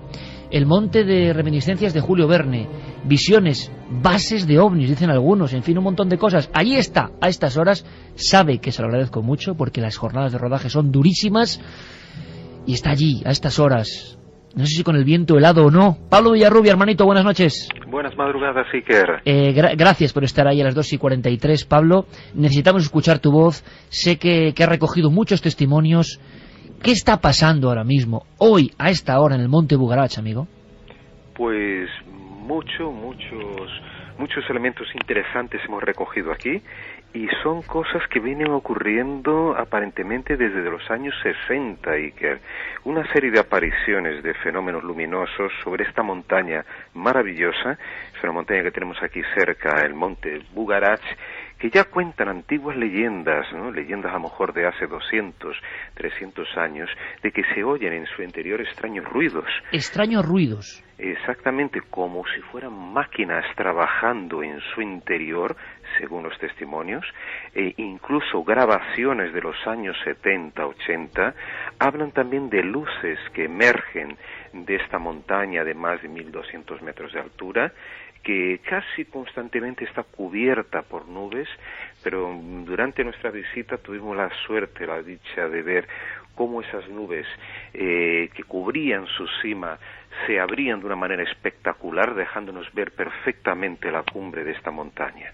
El monte Bugarach, para que nuestros oyentes se hagan una idea, se encuentra en las estribaciones de los Pirineos, en el lado francés, muy cerca de poblaciones emblemáticas como Carcassona, por ejemplo, o de pueblos llenos de misterio como Rennes-le-Château, el famoso pueblo que inspiró, en fin, tantas conspiraciones entre Jesús y María Magdalena, donde algunos han ido una incluso... zona calentita. Exacto, donde algunos han ido a buscar incluso los huesos de Jesús de Nazaret. En fin, en esa zona se cuenta de todo. Y es verdad que muchos personajes de la literatura más reciente han pasado por allí, o de la cultura más reciente, como Emma Calvé, soprano, o incluso Julio Verne.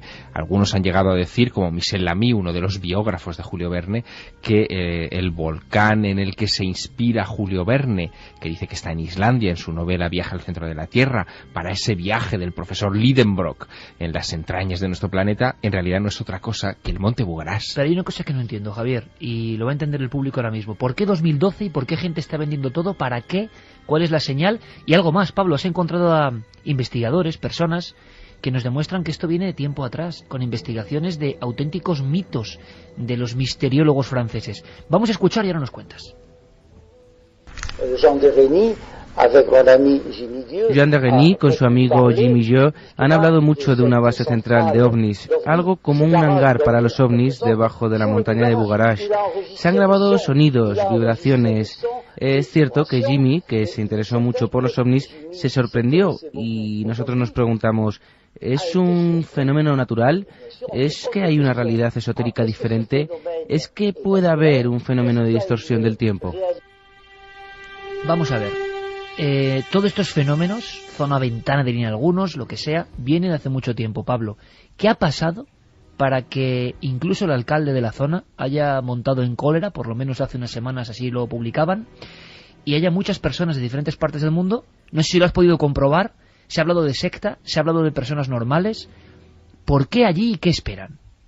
Bueno, hay un poco de exageración por parte del alcalde, ¿no?, de esta localidad. Hay que decir que Bugarache, el pueblo, tiene menos de 200 habitantes. Más bien, posiblemente este hombre se asustó ante la petición de más de 10.000 personas de conseguir una plaza en algún hotel, en algún camping alrededor de Bugarache para el año 2012. ¿Me quieres decir que hubo 10.000 peticiones en ese lugar? De momento, ¿no? Yo creo que las quejas, ¿no?, de las que se hizo eco este alcalde y que fueron después repercutieron en una prensa mundial, incluso en el New York Times y otros periódicos del mundo entero, van a surtir un efecto contrario a su deseo de no verse invadido, ¿no?, por tanta gente. Pues posiblemente ahora estos 10.000 pasen a ser 20.000 en los próximos días y en los próximos meses, ¿no? Pero Pablo, me estás contando que hay 20.000 personas o 10.000 personas que quieren un lugar más o menos desolado en un monte, junto a un monte. ¿Pero esto está organizado por algún tipo de movimiento sectario o es gente que ha llegado a esa conclusión? Porque, hombre, no sé, me parece insólito, ¿no? No, simplemente estamos hablando del efecto de la comunicación de masas, ¿sí, Iker? Porque de hecho hay una historia, en realidad hay dos historias en relación al Bugarache. Eso me enteré ahora, esos días, haciendo los reportajes, las entrevistas, recorriendo esta zona, hablando con Thierry Becuo, que es de la Asociación de la Bandera de la Paz, un estudioso además de movimientos religiosos. Él me contaba que hay una historia que relaciona el Bugarache con una zona de salvación, incluso ya de época de Nostradamus. Nostradamus se interesó, él además nació muy cerca de esta región, ¿no? Se interesó mucho por la montaña Bugarache y la relacionó posiblemente con un lugar de salvación para el fin del mundo. Ya en leyendas, o por lo menos en historias como estas de Nostradamus. Sin embargo, hay otra versión más actual, más reciente, que también circula en Internet, que sería justamente lo contrario, que el Bugarache sería una zona que sería destruida, si no en 2012, en alguna fecha más o menos cercana o posterior, por una especie de terremoto que arrasaría toda esta zona. Entonces estamos hablando de dos cosas totalmente incongruentes, ¿no? Dos opiniones o dos teorías o dos leyendas, ¿no?, relacionadas a este lugar. Y hay un detalle curioso, y que también que la gente habla, no sabemos si es verdad o no, que Steven Spielberg, ¿no?, se inspiró en la montaña, en esa gran cantidad de leyendas que hay sobre Bugarache, para hacer su famosa película Encuentros cercanos de tercer tipo. Encuentros en la tercera fase. Bueno, eso es apócrifo. Eso se ha añadido ahora, ¿no, Javier? Eso es, vamos, total y absolutamente. Lo que ocurre es que la zona de la que estamos hablando es una zona que atrae a muchos apasionados del misterio. La propia población del entorno ha convertido el esoterismo y la creencia en lo sobrenatural y en todas estas historias en una fuente de atractivo turístico. Hasta hace poco no era un turismo, digamos que demasiado generoso, pero en los últimos años, entre el Código Da Vinci y otro tipo de historias, pues se ha ido incrementando poco a poco y han ido añadiendo leyenda a la leyenda. Yo creo que ahí la gran tarea que tienes, Pablo, es discernir una cosa de la otra, ¿no? ¿Y qué te has encontrado, Pablo? Gente huidiza, gente extraña, gente haciendo cánticos, no sé, porque nos imaginamos eso, la paranoia también que existe en torno al 2012 y el fin del mundo. ¿Qué es a ti lo que más te ha llamado la atención sobre el terreno? Pues mira, hay que, bueno, justamente como dice Javier Sierra, que hay un poco o bastante exageración en algunos aspectos, ¿no?, relacionados a esta montaña, que fueron añadidos pues solamente con un grupo de la nueva era. No digo que con mala voluntad. Las personas con las que he hablado estos días son personas que buscan el Bugarach especialmente como un sitio de meditación, un sitio para relajarse, buscar una concentración. O sea, se habla, por ejemplo, hay personas que buscan simplemente para hacer algún curso. Hay lugares, digamos, en hospedajes alrededor de la montaña en que puedes hacer un curso sobre meditación trascendental, sobre Saint-Germain y sobre una serie de personajes. Yo veo como un lugar... Es un monte esotérico por completo y con conciencia de ello. Sí, bueno, es que el lugar es espectacular, ¿verdad, Pablo? La montaña no está encadenada a otras, es como aislada, es como un peñón gigantesco, es muy expresiva, es de esos perfiles que realmente impactan y, bueno, en fin, no es de extrañar que atraiga a todo tipo de gente, claro. Exactamente. Yo lo comparo un poco, ¿no, Javier? Y que al monte Shasta en Estados Unidos, que con el tiempo se fue transformando realmente en un reducto, ¿no?, que atrae místicos de todo el planeta, de todo tipo, y incluso allí se habla también de apariciones de Mont Saint-Germain, como aquí también se habla. Hay una leyenda o por lo menos un personaje muy curioso que ha escrito varios libros sobre el Bugarach, que él confiesa haber estado cara a cara con el conde Saint-Germain y nada menos que hace 5 años, en 2005. Oye, ¿y gente extraña, tipología extraña, medio apocalíptica, te has encontrado, Pablo, por las inmediaciones o no? Fíjate que el otro día, estando muy cerquita de ella, a lo mejor 2, 3, 4 kilómetros de la montaña, en un lugar maravilloso llamado Domaine de la Sals, dominio de la sal, de los sales, me encuentro con un grupo de neo-hippies, ¿no?, que estaban acampados, que habían montado un campamento con cabañas, con tipis, y estas personas que serían consideradas como nómadas actuales, ¿no?, yo hablando con ellos, comentando, preguntando, me decían que estaban allí para buscar un modo de vida alternativo. E incluso me encontré con una familia, un padre, madre, hija, y perfectamente normales, pero que decidieron dejar, por lo menos durante algunos días, la tranquilidad de su hogar en Montpellier para estar allí en aquella montaña pasando frío. Además no tenían ni agua ni luz, tenían que recoger agua del río cercano y creían que de esta manera estarían más próximos, más en contacto con la naturaleza. Entonces vemos que había todo tipo de gente, digo yo, normal, hablando con esas personas, pero lógicamente buscaban una alternativa de vida, aunque para nosotros nos parezca muy rudo, muy pero difícil eso, Pablo, estar, está muy bien. especialmente en invierno ahora. Pero ¿qué creen que va a pasar o qué se está difundiendo a través de Internet en el 2012? ¿Qué creen que va a ocurrir en ese monte? La verdad es que no hablan de una destrucción. Yo creo que estas personas, o por lo menos con las que yo hablé, no me hablan de una destrucción física del planeta Tierra. Ellos me hablan simplemente de un cambio de mentalidad, de conciencia a partir de 2012. Lógicamente están muy influidas por el asunto del calendario maya, ¿no?, de la teoría del fin del mundo a partir de finales de 2012.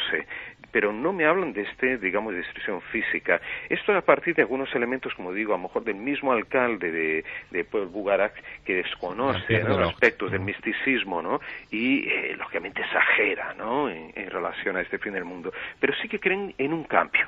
Es a las personas hablan de cambio, transformación del ser humano, quizás para mejor, según algunos de ellos, ¿no? Y hay que estar allí, en el monte del fin del mundo, que se está diciendo, y que lo que hemos descubierto, y esto es importante, es que es un monte con pasado y genes absolutamente esotéricos. No un monte cualquiera, sino casi el peñón en una zona llenísima de leyendas y de historias. En el corazón del país cátaro, ahí es nada. Ahí es nada. Pablo, muchísimas gracias por estar ahí en vela, que el viaje sea provechoso, que hables con toda esa gente que cree que algo va a cambiar, y suerte en el pueblo maldito, tú ya me entiendes. Un fuerte abrazo. Muchas gracias, amigo. Un abrazo también a Javier Sierra, ¿eh? Allí está Pablo Villarrubia, y junto a la sombra del Bugarach nos ha contado que algo está ocurriendo. Lo que pasa es que estamos siendo invadidos. Hay que ir tomando lápiz y papel, y os agradezco de corazón, siempre facilidad que tenéis para entrar en contacto con nosotros y contarnos cosas que son difíciles de contar.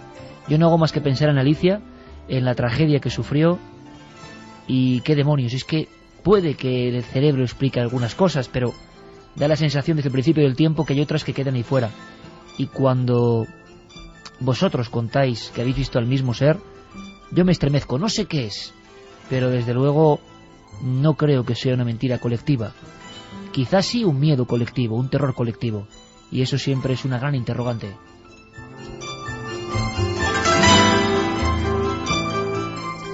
¿Quieres que te dé los datos de la encuesta? Venga. Ha variado poco. ¿Alguna vez has creído tener una alucinación? No 52%, sí 48%. Más mensajes. A lo del hombre de negro con sombrero hay una leyenda de él en el Hospital Gregorio Marañón de Madrid. Bien cerquita lo tenemos. Sí, la tendremos que investigar. Mi padre estuvo sumido en una profunda depresión hace unos 20 años y por las noches veía a un hombre de negro con sombrero de copa entrar en su habitación. Estamos todos con una cara. Yo había escuchado estas historias del hombre con sombrero que queda muy absurdo decir, hombre, un hombre con sombrero, pues vaya, ¿no? Pero ahí está. Lara nos decía, podría contar montones de veces que me sentía despierta, pero no podía moverme y solo quería gritar. Eso fue lo peor de todo, querer gritar, no poder hacerlo. Me resulta espeluznante solo pensar en las veces en las que me ha pasado. Trapiche nos decía que en situaciones de estrés ha padecido parálisis del sueño, situación muy embarazosa en la que sueñas que estás en la cama paralizado y solo puedes abrir los ojos, entonces sufres unas descargas horribles. Tere desde Valencia, así como visiones se aceptan las auditivas, más de una vez he vuelto la cabeza porque he oído una voz de hombre llamándome por mi nombre. Loreto nos decía, sentí caer en un pozo negro y hondísimo y alrededor unas figuras negras se cernían sobre mí queriendo hundirme. Un ser de luz se lo impidió. Les escuché debatir sobre si era o no mi hora. No lo era. Yo creo que con todo esto hay que hacer un programa, esto le encantará a Luis Álvarez, sobre Jung, clarísimo, porque parece que hay una serie de elementos que se repiten constantemente, no las figuras negras, pero lo de caer en un pozo, ese vértigo terrible. Yo creo que todos los hemos sentido y te despiertas como diciendo ¿qué está ocurriendo? ¿No? Y vas cayendo y cayendo y cayendo hacia el abismo. Con 17 años y dando un paseo con mis amigas vi un niño de unos 2 años andando entre ellas. Las avisé para que no le pisaran, pero allí no había nadie, nos decía Gemma desde Madrid. ¿No puede ser una especie de alucinación colectiva lo que hace que veamos arquetipos comunes como la muerte o el hombre polilla? Hola amigos, a mí me pasa que cuando alguien cerca de mí muere, unos días antes veo sombras negras corriendo y más cosas, y al poco mueren. Merche desde Valencia. Las visiones premonitorias, chicos, como un elemento en gente absolutamente normal, ¿eh? Es como si de repente se despertara una alarma en nuestro cerebro. Es muy curioso, habría que seguirlo. Alfonso nos decía que es guardia civil, que iba por la mañana de servicio, vio un herido grave al lado de la carretera, frenó. Nos pusimos a buscarlo sin resultado, me imagino que él y su compañero, y 10 minutos después hubo un accidente con heridos en el mismo sitio. Nosotros lo que generamos aquí en Milenio 3, sin duda, es la demostración comunicativa de un inconsciente colectivo, que formáis todos vosotros en un enorme puzzle y que nos dais información que a la vez escucháis, quizá entendamos algo más o surjan más preguntas, que a veces es lo malo o lo bueno, nadie lo sabe. Al regreso tenemos una hora trepidante. Vamos a ver si logramos cambiar el chip, porque el asunto de las visiones es tremendo, y nos vamos a esos años mágicos en los cuales la radio creyó conectar con el cosmos. El concepto alerta ovni, muy español, por cierto, que ha generado 1000 historias, 1000 anécdotas, 1000 miedos y 1000 alegrías. Vamos a vivirlo por dentro, vamos a viajar en el tiempo más que nunca.